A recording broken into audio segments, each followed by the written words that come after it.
So today I want to talk about something that is really dear to me, and I thought to make a video about it because it's something that is making me very proud and is a game changer. Like, I just came back to my home country after almost 4 years, and when I left, I was this like very fiery, very conflictive creature that would like react on and act on any trigger, and being like sometimes very violent with my words when it came to my family members and the ways I approached this environment. You know, that is being tricky. I had a tricky childhood with a lot of conflict, and I will just be very reactive. So the feedback that I got from all of the people that saw me till now is like, wow, you look so much more relaxed, more centered, more in peace. Like, you know, I could see like the little things that before would have ended up in a fight, and now I'm just like stepping behind and acting from a place of love and relaxation.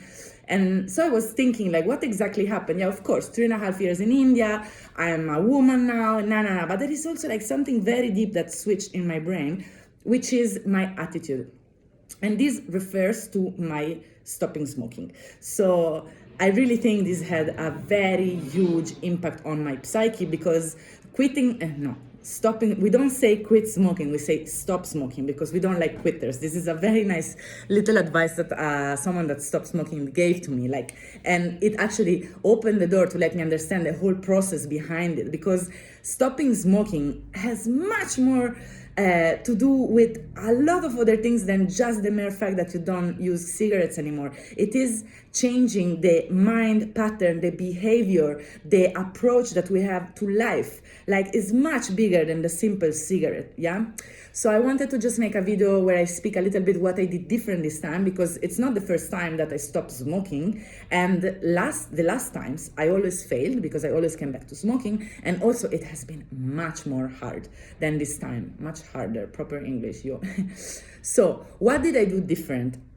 The things I did different were, first of all, working on the behavior. So a lot of people that want to stop smoking, and I was one of them, they approach the fact with an attitude of lack. So it's like, I have something that I really love, and that someone, myself, is taking away from me. This is gonna create panic in the mind, because it's gonna be like, oh my God, it's like you take away my safe place, the thing that relaxes me, my companion, something I'm used to have next to me, and it's gonna be taken away, and I'm gonna miss it. So this is just the wrong approach. Like, you cannot let go of something when you still want it, right?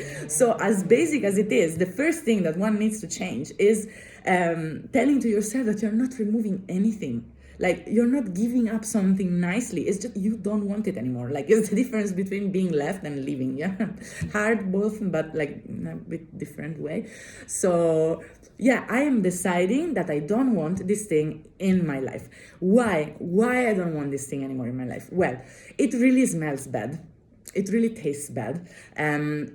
I was waking up, and first thing will be smoke a cigarette. So I usually wake up quite fresh, happy, and then I smoke the first cigarette. Like, really start to observe. You wake up and then you have the first cigarette. What was happening to me was like immediately, you know, like I would feel my face constrict. I would feel my energy going a little. So it's like, do I really want that? Actually, I don't want that. So the first thing is like to really change this thing in the mind and be like, I don't want it. And then coming to the point that, like, if you do want it, you can have it. Like, there is no judge, external judge, a part of yourself. And this is also a kind of a separated entity, yeah, the big inner critic. It doesn't exist that someone is gonna be there and be like, no.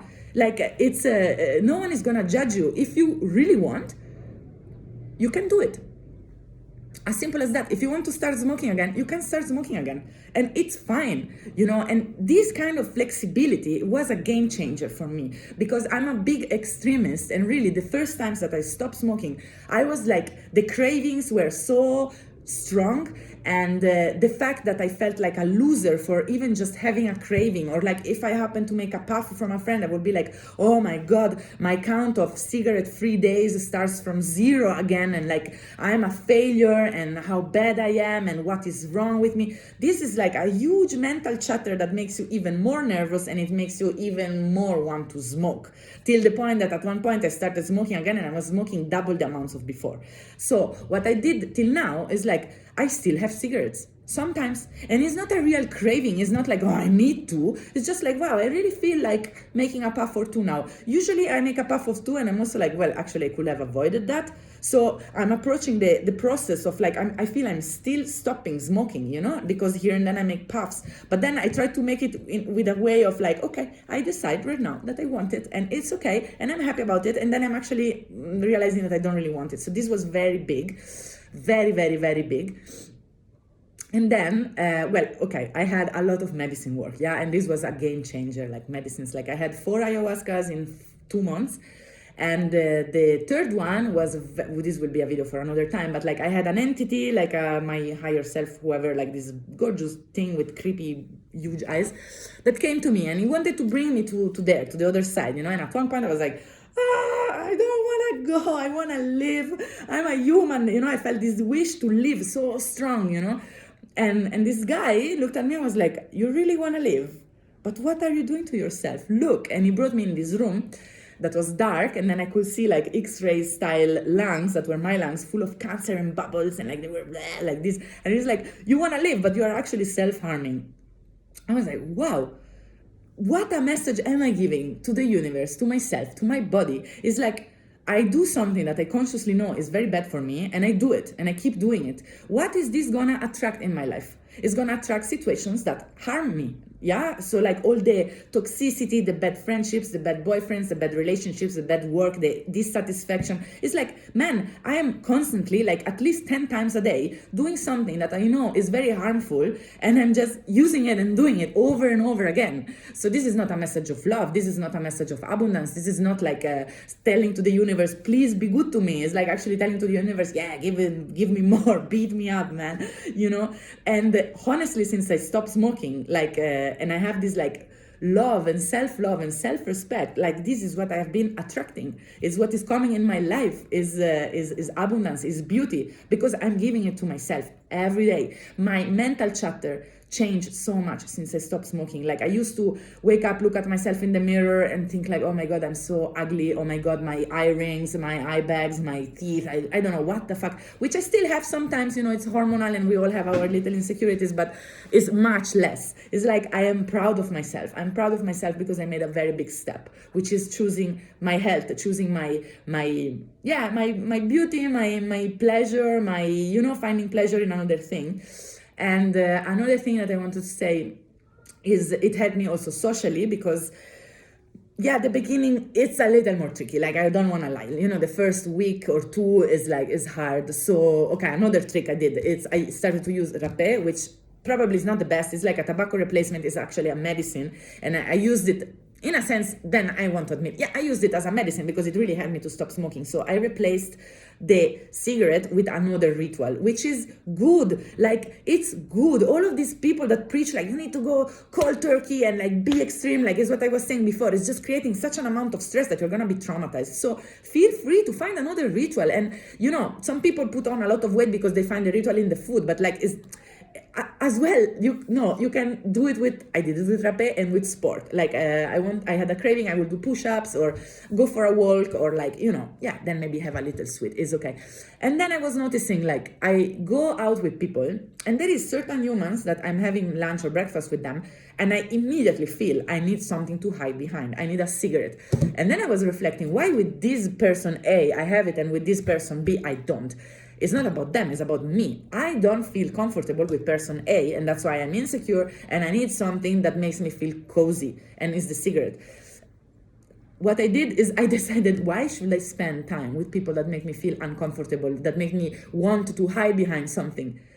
Why should I? When I have another bunch of friends that I'm like, I'm with them and I don't feel stressed, I don't feel I need to prove anything, I don't need a cigarette to hide behind. So this was also a very nice approach of like filtering my society and just observing my behavior, observing my interactions, observing where do I give energy and how do I give energy. And it made my life really, really, really better in a lot of ways. So that's it for now. It's a longer video, but I thought that it would be good to like resume a little bit where I'm at, and keeping the process alive, and also saying that I'm starting to to learn a lot about my brain, my triggers, my things. So it has been an amazing journey.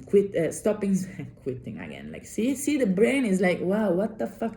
Like, you need to repeat and repeat and repeat. So like going through the thing, observing why I have a craving, what is the trigger? Can I remove the trigger? Do I want to act on the trigger? If I act on the trigger, it's fine. I will do better tomorrow. You know, like taking away this tension, this mental stress. And compared to the other times that has been a pain in the ass, I gained 10 kg, I felt like a castrated person without my cigarettes. This time I just gained. It's been easy, it's been amazing. I'm so happy. Like, I barely think about cigarettes. Like, it's crazy. I don't have this thing, I don't want it anymore. Like, wow. And I don't want to say that it's gonna be forever, but I think it's gonna be forever.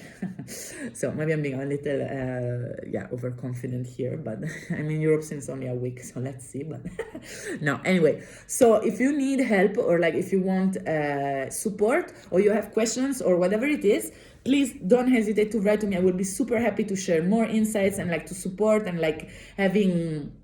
Another thing, I started to play chess. Sorry, this is a huge thing actually that I forgot. Every time I will have a very strong craving, I will do a chess game online, 10 minutes with some stranger from the internet. The computer puts me that I play with. And so this was also a big replacement, you know, getting like distracted in a very nice, pointed way.